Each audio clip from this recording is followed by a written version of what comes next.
মক্কা এবং মদিনার দরজা ফিতনার জন্য চিরদিনের জন্য বন্ধ। মক্কা এবং মদিনার দরজা ফিতনার জন্য চিরদিনের জন্য বন্ধ, যে কিয়ামত পর্যন্ত এই জায়গা মাহফুজ, সংরক্ষিত।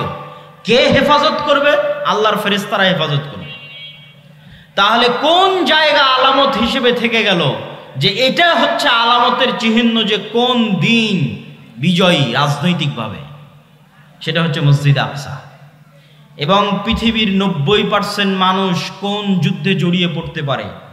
ওই যুদ্ধেই জড়িয়ে পড়তে পারে যেই যুদ্ধ মসজিদে আকসাকে কেন্দ্র করে হবে। আর পৃথিবীতে এরকম ক্রাইটেরিয়া ফুলফিল করার মতো আর দ্বিতীয় কোনো বস্তু নাই যেটার জন্য এত বড় যুদ্ধ হতে পারে। নাই তো হবে কেমনে? যুদ্ধ হওয়ার জন্য কারণ থাকা লাগবে। তাহলে পৃথিবীর 90% মানুষ একটা যুদ্ধে জড়িত হয়ে যাবে, তার জন্য সবচেয়ে বড় কারণ হচ্ছে মসজিদে আকসা।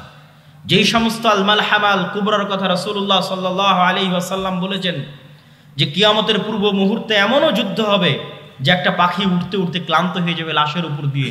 কারো যদি 100 সন্তান থাকে তাহলে 99টা সন্তান মারা যাবে। লাশের উপর দিয়ে উঠতে উঠতে পাখি ক্লান্ত হয়ে লাশের উপরেই পড়ে যাবে।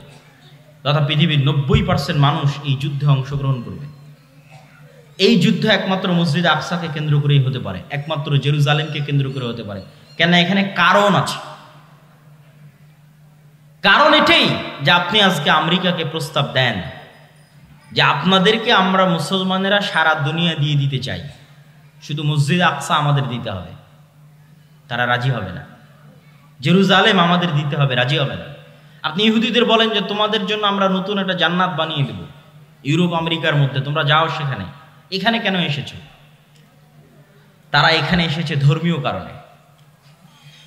আর আমরা সমাধান করতে যাচ্ছি পলিটিক্যাল, জাতীয়তাবাদী অথবা ধর্মনিরপেক্ষতাবাদী চেতনা দিয়ে নাকি মসজিদ আকসা উদ্ধার হবে।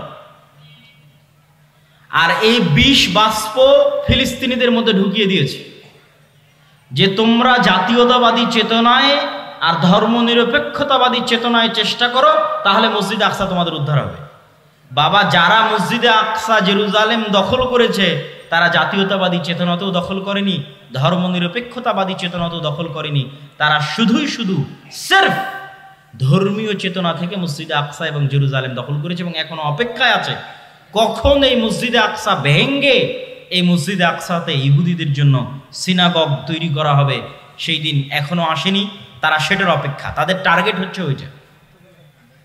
সম্মানিত উপস্থিতি, আর আমরা মুসলমানেরা সমাধান করতে চাচ্ছি এটা ধর্মনিরপেক্ষতা বাদ দিয়ে, জাতীয়তাবাদ দিয়ে।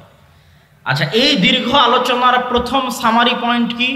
প্রথম সামারি পয়েন্ট হচ্ছে মসজিদে আকসা আপনার হাতে নাই মানে আপনি রাজনৈতিকভাবে পরাজিত।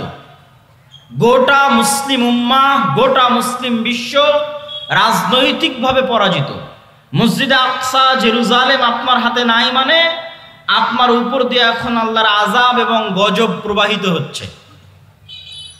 মসজিদে আকসা মুসলমানদের হাতে নাই মানে মুসলমানদের উপর দিয়ে কি প্রবাহিত হচ্ছে বলেন তো? আল্লাহর আযাব এবং গজব। যে উম্মতে মুহাম্মাদি যে এখন আযাব এবং গজবের হালতে আছে, অবস্থায় আছে, এটা বুঝবে কোথায় থেকে? দেখবে মসজিদে আকসা হাতে নাই। কেন? মক্কা আর মদিনা কোনোদিন হাতছাড়া হবেই না। আমি বলেছি মক্কা মদিনার দরজা ফিতনার জন্য বন্ধ। দ্বীনে ইসলাম যখন পৃথিবীতে কোথাও থাকবে না, তখনও মদিনা এবং মক্কায় থাকবে। রাসূলুল্লাহ সাল্লাল্লাহু আলাইহি ওয়াসাল্লামের বাণী। তাহলে আপনার রাজনৈতিক বিজয়ের চিহ্ন এবং আলামত হচ্ছে মসজিদ আকসা। পুরো পৃথিবীর উপর ইসলাম এবং মুসলমানদের আধিপত্যের আলামত হচ্ছে মসজিদ আকসা। মসজিদ আকসা আপনার হাতে নাই মানে পৃথিবীতে আপনাদের আধিপত্য নাই। পৃথিবীতে আপনারা গোলামে পরিণত হয়েছেন, আমরা গোলামে পরিণত হয়েছি। পৃথিবীতে আমরা অধিকার বঞ্চিত জাতিতে পরিণত হয়েছি। আমরা আযাব এবং গজবের মধ্যে দিয়ে দিন পার করছি। তার প্রমাণ হচ্ছে মসজিদে আকসা আমাদের হাতে নাই। আল্লাহ সুবহানাহু ওয়া তাআলা রাখেননি, আমাদের আমলের কারণে, আমাদের চরিত্রের কারণে, আমাদের গুনাহের কারণে। আর আমরা এই মসজিদে আকসা ফেরত পেতে পারবো না, মিছিল আয়োজনের মাধ্যমেও ফেরত পেতে পারবো না, ফেসবুকে লেখালেখির মাধ্যমেও ফেরত পেতে পারবো না। সারা বিশ্বে কত জায়গায় মিছিল হচ্ছে তার হিসাব নাই। হার্ভার্ড ইউনিভার্সিটির ছাত্ররা মিছিল করতেছে, মুসলিম ছাত্ররা। আমি যে শহর থেকে আসলাম, ডান্ডি ইউনিভার্সিটির যারা মুসলিম সোসাইটি আছে তারাও সমাবেশ আয়োজন করেছে মসজিদে আকসার জন্য। কিন্তু প্রশ্ন এটা নয়, প্রশ্ন হচ্ছে যারা এই সমাবেশটা আয়োজন করেছে তারা কি ওই মসজিদে আকসা আবাদ করার যোগ্য? আল্লাহ কি তাদেরকে যোগ্য হিসেবে বিবেচনা করছেন? এটাই হলো প্রশ্ন, যে আপনি কি আপনার নিয়ত, আপনার ইখলাস, আপনার আমল দিয়ে মসজিদে আকসার উত্তরসূরি হওয়ার, উত্তরাধিকারী হওয়ার যোগ্য হিসেবে নিজেকে গড়ে তুলতে পেরেছেন, যে আপনার হাত দিয়ে মসজিদে আকসা বিজয় হবে? এই মসজিদে আকসা কার কার হাত দিয়ে বিজয় হয়েছে? ইউশা বিন নুনের হাত দিয়ে বিজয় হয়েছে। এই মসজিদে আকসা দাউদ আলাইহিস সালাতু ওয়াস সালামের হাত দিয়ে বিজয় হয়েছে। এই মসজিদে আকসা ওমর ইবনুল খাত্তাব রাদিয়াল্লাহু তাআলা আনহুর হাত দিয়ে বিজয় হয়েছে। এই মসজিদে আকসা সালাহুদ্দিন আল আইয়ুবির হাত দিয়ে বিজয় হয়েছে। তাদের এই বিজয়ের ঘটনাগুলো পড়েন, তাদের আমল, আখলাক, চরিত্র, আকীদা, বিশ্বাস দেখেন, যে আল্লাহ সুবহানাহু ওয়া তাআলা কেন, কিভাবে তাদেরকে এই বিজয় দান করেছিলেন। আর আমরা কোন জায়গায় আছি যে আমরা ওই জায়গা থেকে বঞ্চিত এবং আল্লাহর আযাব এবং গজবের শিকার আমরা। সম্মানিত উপস্থিতি, আজকে আমরা মুসলমানেরা যে কঠিন এবং ভয়াবহ অবস্থার মুখোমুখি, এই কঠিন এবং ভয়াবহ অবস্থার চাইতেও কঠিন এবং ভয়াবহ অবস্থা মুসলমানদের ইতিপূর্বে গেছে, এর চাইতেও কঠিন আর ভয়াবহ। সেটাই আপনাদেরকে শোনানোর জন্য সংক্ষিপ্ত একটা সামারি দেই। সেই সংক্ষিপ্ত সামারি হচ্ছে, মুসলমানেরা মাত্র 200 থেকে 300 বছরের মধ্যে যত ঝড় মোকাবেলা করেছে, এত বড় ঝড় তারপরে এখন পর্যন্ত আর মোকাবেলা করেনি। এই ঝড়গুলো কি কি? 3টে ঝড়। এক, ক্রুসেডারদের ঝড়, যারা মসজিদে আকসা নিয়ে চলে গেছিল। 2, মঙ্গোলীয়দের ঝড়, যারা বাগদাদে লক্ষ লক্ষ মুসলমানকে জবাই করেছিল, মুসলমানদের খালিফাকে পর্যন্ত জবাই করেছিল, আব্বাসীয় খেলাফতের পতন ঘটিয়েছিল। 3, কর্ডোভা, গ্রানাডা এবং স্পেনের পতন। সুকুত আন্দালুসের পতন, স্পেন, কর্ডোভা, গ্রানাডার পতন। 3টে। এই 3টার মধ্যে এখন 2টা চলমান আছে। আপনারা শুধু মসজিদে আকসার কথা জানেন, কর্ডোভার জামে মসজিদের কথা জানেন না। আল্লাহ সুবহানাহু ওয়া তাআলা আমাদেরকে মসজিদে আকসায় যাওয়া থেকে বঞ্চিত রেখেছেন। ঠিক আমাদেরকে আল্লাহ সুবহানাহু ওয়া তাআলা, যদিও কর্ডোভার জামে মসজিদের আলাদা কোনো ফজিলত নাই, কিন্তু কর্ডোভার জামে মসজিদ যাদের টাকায় নির্মিত তারা আমাদের বাপদাদা। কথা কি আমার বুঝতে পারছেন? যেমন উমাইয়া খলিফারা মিশরের 7 বছরের রাজস্ব আয় মসজিদ আকসায় ব্যয় করেছিল, 7 বছরের রাজস্ব আয়। ঠিক তেমনি আন্দালুসের যারা খলিফা ছিল তারা বড় বড় বিজয়ের গনিমতের মাল জামে মসজিদ কর্ডোভায় ব্যয় করে দিয়েছে। জামে মসজিদ কর্ডোভা নিকট অতীতে তথা এখন কাবা এবং মদিনার যে সম্প্রসারণ হয়েছে, এখন গত 20-30 বছরে যে বিশাল সম্প্রসারণ, এই সম্প্রসারণের আগে পৃথিবীর সবচেয়ে বড় মসজিদগুলোর একটা মসজিদ, পৃথিবীর সবচেয়ে বড় মসজিদগুলোর একটা মসজিদ হচ্ছে জামে মসজিদ কর্ডোভা, আরবিতে বলা হয় কুরতুবা, যেখানে একই মসজিদে একই ফ্লোরে 70,000 অথবা তার চেয়ে বেশি মানুষ সালাত আদায় করতে পারবে একই ফ্লোরে। আর ওই মসজিদে এখন প্রবেশ করবেন, দেখবেন মসজিদ মূর্তিতে পরিপূর্ণ। মারিয়াম আলাইহা সালাতু ওয়াস সালাম এবং ঈসা আলাইহিস সালাতু ওয়াস সালামের মূর্তিতে পরিপূর্ণ মসজিদ, তথা খ্রিস্টানদের মা মেরি এবং জেসাস এবং মা মেরির মূর্তিতে পরিপূর্ণ।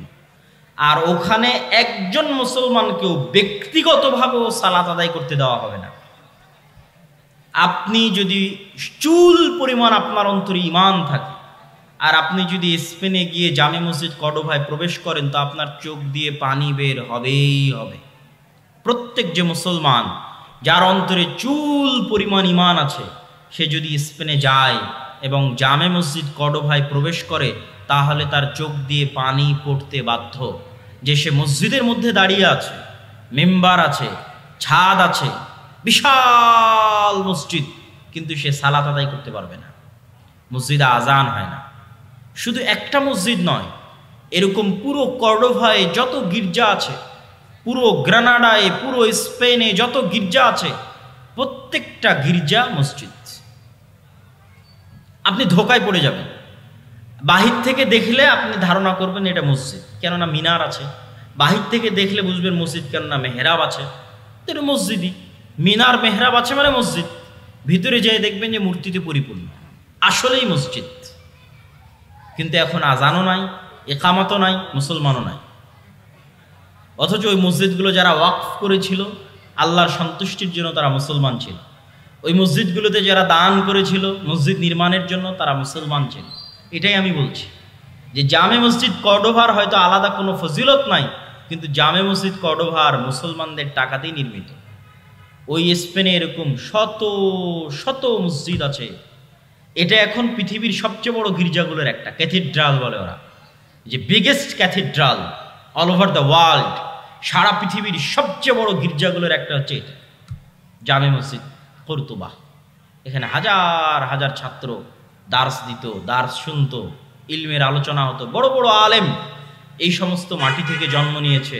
ইবনু হাজাম আন্দালুসি, ইবনু আব্দুল বার, হাফিজুল মাগরিব, তারপরে তাফসির কুরতুবির লেখক ইমাম কুরতুবি, বড় বড় ইমাম এই সমস্ত শহরে জন্ম নিয়েছে, দিনের কাজ করেছে, দিনের খেদমত করেছে।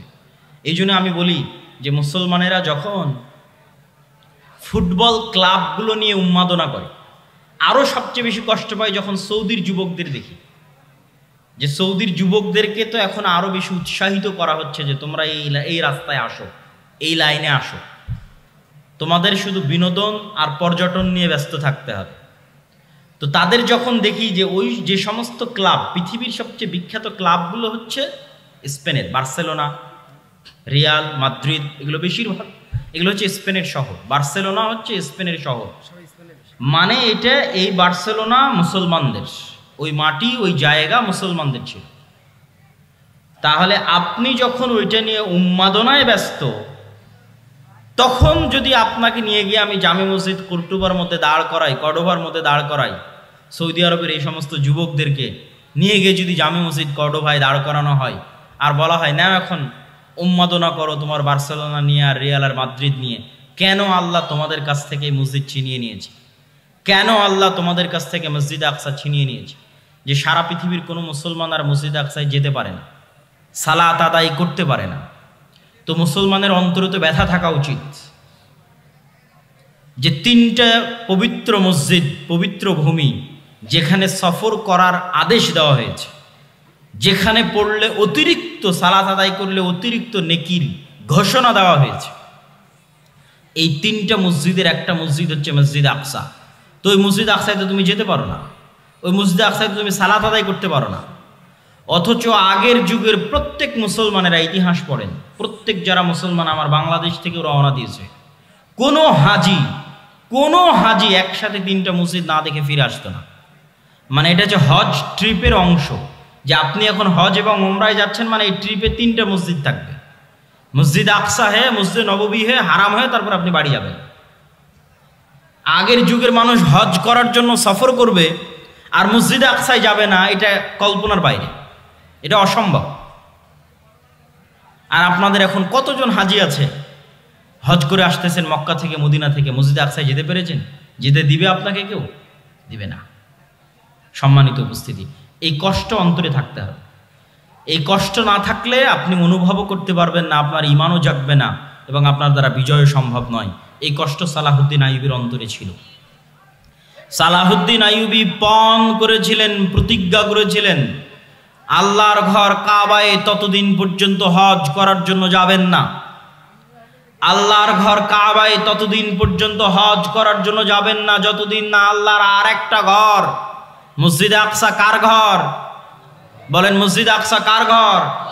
আল্লাহর ঘর।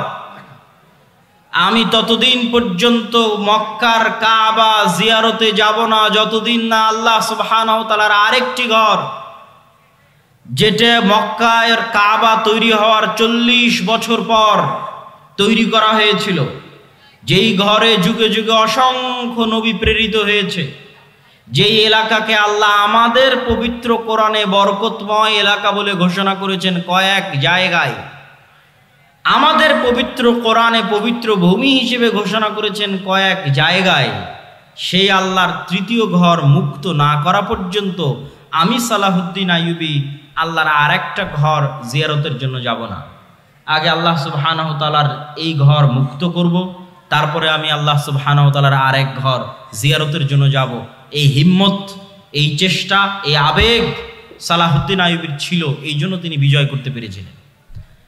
তাহলে সর্বপ্রথম আমাদের অন্তরে, আমাদের সন্তানদের অন্তরে, আমাদের স্ত্রী পুত্র কন্যার অন্তরে, এমনকি ইতিহাসে লেখা আছে, এই ইতিহাসটার সত্য মিথ্যা আমার জানা নাই, তদন্ত করার সুযোগ হয়নি, যে সালাহুদ্দিন আইয়ুবী রাহিমাহুল্লাহর আব্বা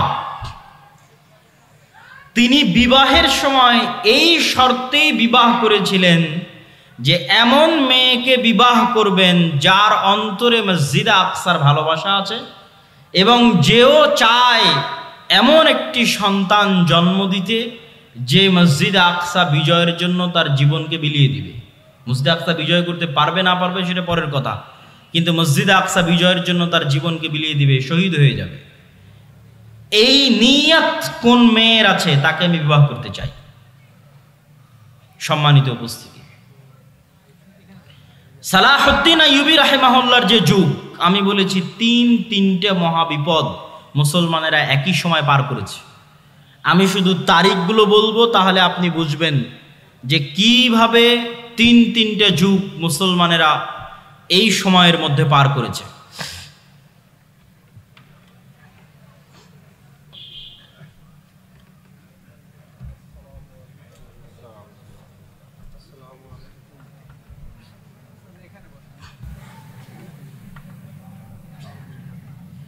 আমরা যদি 1000 খ্রিস্টাব্দ অথবা 1100 খ্রিস্টাব্দকে শুরু ধরি আর 1400 খ্রিস্টাব্দকে বা 1400 খ্রিস্টাব্দের মাঝামাঝি পর্যন্ত শেষ ধরি, তাহলে এই 300 বছর, 1100 থেকে 1400, এই 300 বছরে মুসলমানদের উপর পৃথিবীর সবচেয়ে বড় বড় কয়েকটা বিপদ গেছে। তার মধ্যে 1, মসজিদে আকসা হারিয়ে ফেলা। 2, মসজিদ আকসা কাদের হাতে মুসলমানেরা হারিয়ে ফেলেছিল? ক্রুসেডারদের হাতে। ক্রুসেডাররা এসেছিল কোথায় থেকে? ইউরোপ থেকে, ইতালি থেকে, ফ্রান্স থেকে, জার্মানি থেকে ক্রুসেডাররা এসেছিল। 2, বাগদাদের আব্বাসীয় খেলাফতের পতন কাদের হাতে হয়েছিল? মঙ্গোলীয়দের হাতে।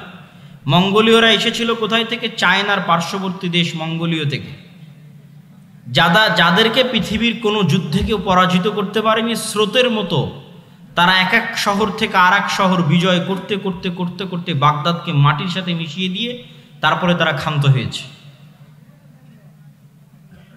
এবং ওই সময়ের আলেম ওলামারা লিখেছে যে এরা ইয়াজুজ মাজুজ।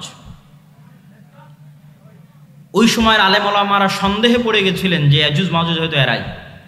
এইভাবে একের পর এক মুসলিম শহর এলাকা, কোথায় চায়না, এখান থেকে শুরু করলে Uzbekistan, Kyrgyzstan, Kazakhstan, Samarkand, বোখারা, Nishapur, Iran, Iraq, তারপরে ইন্ডিয়ার সাইডের কিছু অংশ, আফগানিস্তান, পাকিস্তান, এগুলো সব বিজয় করতে করতে ইরাকের রাজধানী, তৎকালীন আব্বাসীয় খেলাফতের রাজধানী বাগদাদ পর্যন্ত বিজয় করেছে। এবং তারা এতটাই নৃশংস, এতটাই পশুত্ব তাদের মধ্যে ছিল যে তারা টানা 4 দিন অথবা 5 দিন যাবৎ লক্ষ লক্ষ মুসলমানকে জবাই করেছে এবং মুসলমানদের কাটা মাথা দিয়ে মিনার তৈরি করত। তৃতীয় কোনটা? তৃতীয় হচ্ছে কর্ডোভার পতন, গ্রানাডার পতন। কর্ডোভার পতন হয়েছে 1236, ওই একই সময় স্পেনের পতন।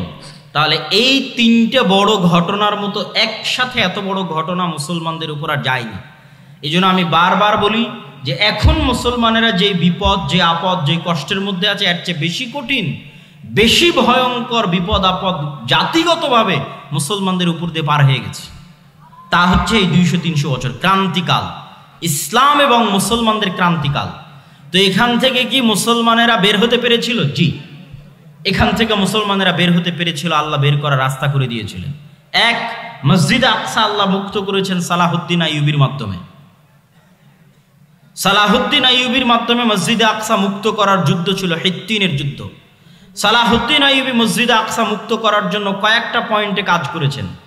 এই পয়েন্টগুলো খুবই গুরুত্বপূর্ণ। তার মধ্যে 1 নম্বর পয়েন্ট হচ্ছে গোটা মুসলিম এলাকা মুনাফিকে পরিপূর্ণ হয়ে গেছিল। সব আমির ওমারারা মুনাফিক।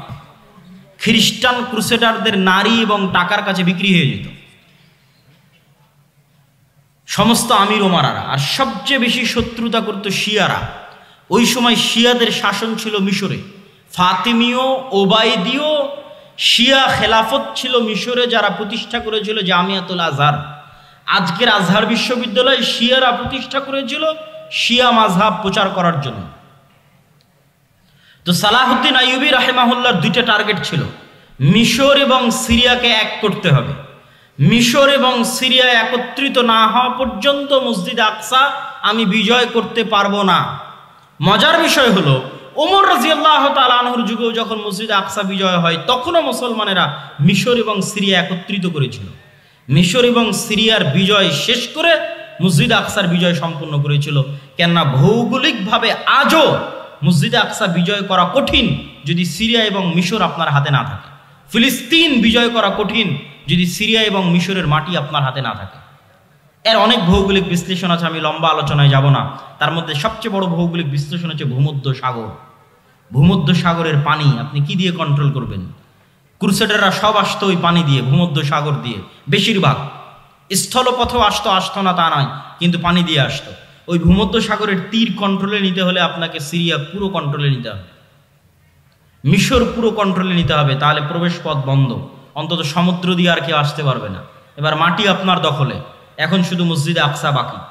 তো এটা ছিল সালাহুদ্দিন আইয়ুবী রাহিমাহুল্লাহর 1 নম্বর কৌশল। 2, সালাহুদ্দিন আইয়ুবী রাহিমাহুল্লাহ আকীদাগত যুদ্ধ লড়েছিলেন, আকীদার যুদ্ধ। তিনি শিয়াদের বিরুদ্ধে যুদ্ধ করতে করতে ক্লান্ত হয়ে গেছে। যত বেশি মুসলমানদের বিরুদ্ধে সালাহুদ্দিন আইয়ুবী যুদ্ধ করেছিলেন, মুসলিম শাসক এবং মুনাফিকদের বিরুদ্ধে, তত যুদ্ধ উনি ক্রুসেডারদের সাথেও লড়েননি, তত যুদ্ধ উনি এই খ্রিস্টানদের সাথেও লড়েননি। ওনার দিনই পার হয়ে গেছে, সময় বয়সে পার হয়ে গেছে শুধু মুসলমানদের সাথে যুদ্ধ করতে করতে, মুসলিম আমির ওমারাদের মুনাফিকি দূর করতে করতে। তার একটা বড় কারণ ছিল শিয়া মাযহাব। এই শিয়া মাযহাব থেকে মিশরকে মুক্ত করার জন্য আরেকটা মাদ্রাসা প্রতিষ্ঠা হলো মাদ্রাসা নিজামিয়া। নিজামুল মুলক তিনি এই মাদ্রাসা প্রতিষ্ঠা করলেন। তার নামে মাদ্রাসার নাম হলো মাদ্রাসা নিজামিয়া। যে মাদ্রাসা নিজামিয়াকে প্রতিষ্ঠা করা হয়েছিল জামিয়াতুল আজহারের মোকাবেলায়, শিয়া মাযহাবকে উৎখাত করার জন্য আরব বিশ্ব থেকে। এবং এই মাদ্রাসা নিজামিয়ার ছাত্রদের বড় ভূমিকা ছিল পরবর্তীতে মঙ্গোলীয়দের পতন ঘটাতে এবং পরবর্তীতে ক্রুসেডারদের পতন ঘটাতে এবং পরবর্তীতে শিয়া মাযহাব থেকে আরব বিশ্বকে মুক্ত করতে মাদ্রাসা নিজামিয়ার ছাত্রদের বড় অবদান ছিল। বড় বড় আলেম এই মাদ্রাসার ছাত্র। ইবনু আসাকির তারিখ দিমাশকের লেখক এই মাদ্রাসার ছাত্র, ইমাম গাজ্জালি এই মাদ্রাসার ছাত্র। এবং এই মাদ্রাসারই পরবর্তী উত্তরসূরিরা ছিলেন ইবনু কাসির, ইবনুল আসির, ইবনু তাইমিয়া। তাদের যুগের যারা, তারা আরও পরে এসেছেন, কিন্তু তার আগের যখন মাদ্রাসা প্রতিষ্ঠা হয় তখনকার কথা বলছি, সম্মানিত উপস্থিতি। তারপরে সালাহুদ্দিন আইয়ুবী রাহিমাহুল্লাহ মিশর বিজয় করার পর জামিয়াতুল আজহার থেকে শিয়া মাযহাবকে চিরদিনের জন্য নিষিদ্ধ করে দিলেন। এবং আজ পর্যন্ত, এখন পর্যন্ত মিশরে আর পরবর্তীতে শিয়া মাযহাব প্রবেশ করতে পারেনি, এবং জামিয়াতুল আজহার বা আজহার বিশ্ববিদ্যালয়ে শিয়া মাযহাব প্রবেশ করতে পারেনি। তারপরে এবার যখন তিনি জেরুজালেম বিজয়ের জন্য অভিযান শুরু করলেন, তখন সবচেয়ে বড় যুদ্ধটা হয়েছিল হিত্তিনের প্রান্তরে। আর ইউরোপ থেকে যারা এসেছিল, ইউরোপ হচ্ছে সব শীতকালীন দেশ, শীতকালীন কান্ট্রি। মুসলমানেরা শীতকালীন এরিয়া বিজয় করতে পারত না, স্পেন পর্যন্ত গিয়ে শেষ। স্পেনের সাথে লাগানো ফ্রান্স, স্পেনের সাথে লাগানো সীমানা ইতালির, ইতালি ফ্রান্স মুসলমানেরা বিজয় করতে পারেনি। তার সবচেয়ে বড় কারণ ছিল বরফ এবং শীত। তার পরবর্তীতে নৈতিক এবং চারিত্রিকগত পতন তো আছে। তারপর আজীবন ইস্তাম্বুল মুসলমানেরা বিজয় করতে পারেনি, কনস্টান্টিনোপল তখনও অবিজিত। যখনকার ঘটনা বলছি তখনও বিজয় হয়নি। এটা আমি আসবো ধীরে ধীরে এবং আমার বক্তব্য শেষের দিকে নিয়ে যাব। তাহলে কি হলো? সালাহুদ্দিন আইয়ুবী হিত্তিনের প্রান্তরে যুদ্ধ করছেন কাদের সাথে? যারা ওই সমস্ত এলাকা থেকে এসছে যেগুলোতে -ডিগ্রির শীত। তো এই জন্য সালাহুদ্দিন আইয়ুবী ওদেরকে নিয়ে চলে গেলেন মরুভূমিতে। যুদ্ধে পরাজয়ের ভান করে সবকে নিয়ে গেলেন মরুভূমিতে, যেখানে পানির কোনো ব্যবস্থা নাই, মাইল 50-100 কিলোমিটারের মধ্যে। আর চারিদিকে আগুন জ্বালিয়ে দিয়ে ব্যবস্থা করলেন গরমের, তাপের। যুদ্ধ ছিল জুন জুলাইয়ের মৌসুম।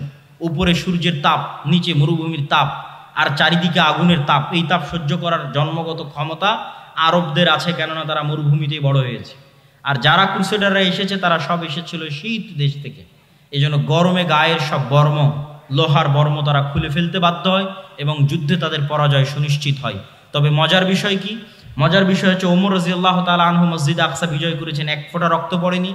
সালাহুদ্দিন আইয়ুবী মসজিদ আকসা বিজয় করেছেন, এক ফোঁটা রক্ত পড়েনি। এবং আমি বিশ্বাস করি তৃতীয়বার যখন মসজিদ আকসা বিজয় হবে তখনও এক ফোঁটা রক্ত পড়বে না।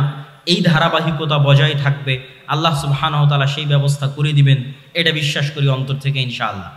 সম্মানিত উপস্থিতি, তাহলে একটা গেল আল্লাহ সালাহুদ্দিন আইয়ুবীর মাধ্যমে মসজিদ আকসা বিজয় করলেন। আর একটা হচ্ছে আইনে জালুতের যুদ্ধ, মঙ্গোলীয়রা বাগদাদের পতন ঘটিয়ে এগিয়ে যাচ্ছে, তিনটা মসজিদ একত্রে তাদের দখলে চলে আসবে। জেরুজালেম দখলে আসবে, মক্কায় দখলে আসবে, মদিনা দখলে আসবে। তিনটা মসজিদকে বাঁচানোর মতো ওই সময় আর কোনো শক্তিশালী শাসক ছিল না, মামলুক, মিশরের মামলুকরা ছাড়া। সালাহুদ্দিন আইয়ুবীর পরপরই 50-100 বছরের মাথায় মঙ্গোলীয়দের এই ঘটনাগুলো। তখন মামলুকদের বাদশাহ ছিল সাইফুদ্দিন কুতজ, জাহিরুদ্দিন আল বেরবাস। তাদের সাথে যুদ্ধে সর্বপ্রথম মঙ্গোলীয়রা পরাজয় ঘটে। তাহলে একদিকে জেরুজালেম উদ্ধার হলো, মঙ্গোলীয়দের পরাজয় হলো। পরবর্তীতে মঙ্গোলীয়দের কি হলো? পরবর্তীতে মঙ্গোলীয়রা নিজেরাই ইসলাম গ্রহণ করে নিল। এই জন্য আজকে যত পাকিস্তান, ইন্ডিয়াতে খান দেখেন, মুসলমানেরা সব খান, এরা সব হচ্ছে মঙ্গোলীয়দের বংশধর। মঙ্গোলীয়রা পরবর্তীতে সব ইসলাম গ্রহণ করে নিয়েছিল। তার সবচেয়ে বড় কারণ ছিল মঙ্গোলীয়রা ছিল অশিক্ষিত, মূর্খ, অসভ্য। আর তারা মুসলমানদের যে সমস্ত নারী পুরুষদের ধরে নিয়ে যেত এরা সবাই ছিল শিক্ষিত, উচ্চ মার্গের শিক্ষিত মুসলমান নারী এবং পুরুষরা। তাদের সাথে বিবাহ বন্ধনে আবদ্ধ হওয়ায় ধীরে ধীরে ধীরে ধীরে তাদের পরবর্তী জেনারেশন ইসলাম গ্রহণ করে ফেলে। আর ক্রুসেডাররা কি হলো? ক্রুসেডাররা ফিরে চলে গেল ইউরোপে এবং আজ অবধি তারা ক্রুসেড চালাচ্ছে, চলছেই ক্রুসেড। আচ্ছা, এই দুইটা সংকট কাটিয়ে উঠে মুসলমানদের কোনো অর্জন আছে? আছে। স্পেন মুসলমানেরা ফিরে পায়নি, কিন্তু স্পেনের পরিবর্তে আল্লাহ মুসলমানদেরকে এরপরেই, স্পেনের পরিবর্তে আল্লাহ মুসলমানদের এই দীর্ঘদিন যাবৎ মুসলমানেরা কুস্তুনতুনিয়া বিজয় করতে পারে না। কুস্তুনতুনিয়া বিজয়ের ইতিহাস পড়ে দেখেন, কত শত শত সাহাবি, আল্লাহর তাবি, সাহাবিদের তাবি এই কুস্তুনতুনিয়া যুদ্ধে শহীদ হয়েছে। যত চেষ্টা করেছে পারেনি। আবু আইয়ুব আল আনসারী রাদিয়াল্লাহু তাআলা আনহু এই কুস্তুনতুনিয়া বিজয় করতে এসে শহীদ হয়ে গেছে। এই কুস্তুনতুনিয়া বিজয়ের তৌফিক আল্লাহ দিলেন কখন? ক্রুসেডারদের হাতে মসজিদে আকসা হারানোর পরে, আবার মসজিদে আকসা ফিরে পাওয়ার পরে। মঙ্গোলীয়দের হাতে মুসলমানদেরকে চরম শাস্তি এবং আযাব দেওয়ানোর পরে, আবার মঙ্গোলীয়দের হাত থেকে সে আযাব এবং শাস্তি থেকে মুক্তি দেওয়ার পরে। আর স্পেনের গ্রানাডা এবং কর্ডোভার পতনের পরে মুসলমানেরা ইস্তাম্বুল বা আজকের তুরস্ক বিজয় করে, মুহাম্মদ আল ফাতেহ, এবং উসমানীয় খেলাফতের কায়েম হয়। এবং উসমানীয় খেলাফত আমলে মুসলমানদের শান শওকত, শক্তি, সামর্থ্য বহাল ছিল। আমি আগেই বলেছি মুসলমানদের রাজনৈতিক বিজয়ের চিহ্ন কি? মসজিদ আকসা আপনার হাতে আছে কিনা? উসমানীয়দের হাতে মসজিদে আকসা ছিল। তারা মসজিদে আকসায় কোনো ইহুদিকে জমি ক্রয়ের পর্যন্ত সুযোগ দেয়নি উসমানীয়রা, কেন ইহুদিদের ব্রেন ছিল খুব শার্প। তারা আগে জমি ক্রয় করে সেখানে তাদের বসতি স্থাপন করতে চাচ্ছিল উসমানীয় খেলাফতের শেষ আমলে। আজ আমরা এই বিপদে কেন? আজ আমরা এই বিপদে আছি তার সবচেয়ে মূল কারণ হচ্ছে ঔপনিবেশিক শাসন আমল, কলোনিয়াল সিস্টেম। পৃথিবীর প্রায় সব মুসলিম দেশই, দুই একটা বাদ দিয়ে, প্রায় সব মুসলিম দেশই ইস্তেমার, আরবিতে বলে ইস্তেমার, বাংলায় বলে উপনিবেশ, ইংরেজিতে বলে কলোনি। প্রায় সব মুসলিম দেশই ইউরোপের কোনো না কোনো দেশের কলোনি ছিল নিকট অতীতে। এটা হচ্ছে আমাদের উসমানীয় খেলাফতের পতনকাল থেকে নিয়ে আজ পর্যন্ত এই 150, 200, 300 বছরে, মানে আমরা যে জেনারেশন এখন অবস্থান করছি, এটার লাস্ট 200 বছর বা 250 বছর পৃথিবীর কোনো না কোনো মুসলিম দেশ, কোনো না কোনো ইউরোপিয়ান কান্ট্রির কলোনি ছিল। আমরাও 1947-এর আগ পর্যন্ত ব্রিটিশের কলোনি ছিলাম। তো 1947 তো ভাই এই কয়দিন আগের কথা। অনেকের দাদাও এখনও জীবিত আছে যারা 47 দেখেছে, এখনও জীবিত আছে। তো 47 তো কালকের কথা। তো 47-এর আগ পর্যন্ত আমরা ব্রিটিশদের গোলাম ছিলাম। এরকম সারা পৃথিবীর প্রায় সব মুসলিম দেশ কোনো না কোনো ইউরোপিয়ান কান্ট্রির গোলাম ছিল। এবং এর উপর আমার লম্বা বিস্তারিত আলোচনা আমি গতকাল করেছি। এই গোলামির নিজাম থেকে ওই ব্রিটিশরা যেমন পুরো ভারতকে 3 ভাগে ভাগ করে দিল, বাংলাদেশ, পাকিস্তান এবং ইন্ডিয়া, ঠিক ওই ব্রিটিশরা যখন তাদের আরবে কলোনি ছিল তখন তারা আরবকে এমনভাবে ভেঙে চূর্ণ বিচূর্ণ করে দিল, কাতার নামে পৃথিবীতে কোনো দেশই ছিল না। আরব আমিরাত নামে পৃথিবীতে কোনো দেশই ছিল না, জর্ডান নামে পৃথিবীতে কোনো দেশই ছিল না, ইসরায়েল নামে পৃথিবীতে কোনো দেশই ছিল না, লেবানন নামে পৃথিবীতে কোনো দেশই ছিল না। ঠিক তেমনি বাংলাদেশ বা পাকিস্তান নামে পৃথিবীতে কোনো দেশ ছিল না। এগুলো সব ওই যে ইস্তেমার, কলোনিয়াল সিস্টেম। ওরা যখন এই দেশগুলো ছেড়ে গেছে তখন ডিভাইড অ্যান্ড রুল, ভাগ করে গেছে, নতুন দেশ তৈরি করে গেছে। তো ওই শাম সিরিয়াকে জর্ডানে ভাগ করেছে, লেবাননে ভাগ করেছে, একটু দিয়েছে জর্ডান, একটু দিয়েছে লেবানন, একটু দিয়েছে কাতার, একটু দিয়েছে আরব আমিরাত, একটু দিয়েছে বাহরাইন, একটু একটু করে দিয়ে ওর মধ্যে থেকে ইসরায়েল বের করেছে। ওর মধ্যে থেকে অল্প একটু জায়গা বের করেছে ইসরায়েলের জন্য। অনেক দীর্ঘদিনের সুপরিকল্পনার ফসল এবং মুসলমানদের অধপতনের ফসল, মুসলমানদের উপর আল্লাহর আযাব এবং গজবের যে আলামত সেটার প্রমাণ। আর এই আযাব এবং গজব থেকে উদ্ধার হওয়া সম্ভব নয় আমল এবং ইমানে পরিবর্তন ছাড়া।